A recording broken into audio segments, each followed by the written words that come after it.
Our knees are the largest joints in our bodies. They're central to almost everything we do. So if you or a loved one is suffering from arthritis or an injury to the knee, everyday activities such as walking, sitting, or kneeling can feel debilitating. But you're not alone. It's one of the nation's most common causes of disability and impacts the lives of 54 million people in the United States alone. One possible treatment option for knee pain is total knee replacement, a procedure that involves removing the damaged bone and cartilage, then replacing the knee joint with an implant to reduce pain and restore the motion and function of the knee. Today, knee replacement surgeries are being combined with a new technology, and it's changing the way knee pain sufferers are treated. Meet Mako, a robotic arm-assisted technology used by surgeons to perform total knee replacements.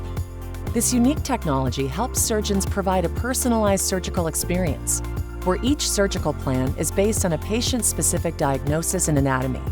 And in a laboratory study, Mako Total Knee enabled surgeons to execute their plans more accurately, while also protecting soft tissue and ligaments from damage.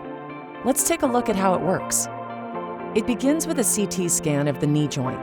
A CT scan is a series of X-rays taken at different angles that can help surgeons see things that they can't typically see with an X-ray alone. The CT scan data is used to generate a 3D virtual model of the patient's unique anatomy. This virtual model is loaded into the Mako system software and is used to create the personalized preoperative plan. Prior to surgery, the surgeon reviews the plan size and placement of the implant, and if necessary, modifies the preoperative plan in order to better position the implant to the patient's unique anatomy. During surgery, the surgeon locates points on the knee in order to register the anatomy in the Mako system. This process establishes the relationship between the patient's actual anatomy in the operating room and the 3D model that was used during the planning process. This step helps ensure the procedure is executed to plan. Once the anatomy is registered to the 3D model, the surgeon has the flexibility to modify the preoperative plan based on their assessment of the patient's anatomy and range of motion. Then, the surgeon guides the robotic arm to remove the arthritic bone and cartilage from the knee. A virtual boundary provides tactile resistance to prevent the surgeon from removing more than just the arthritic bone identified in the preoperative plan.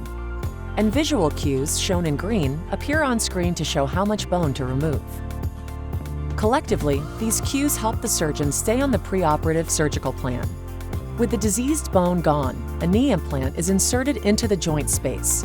And once the surgeon is comfortable with the knee's movement, it's off to the recovery room to begin the journey towards strengthening the knee joint.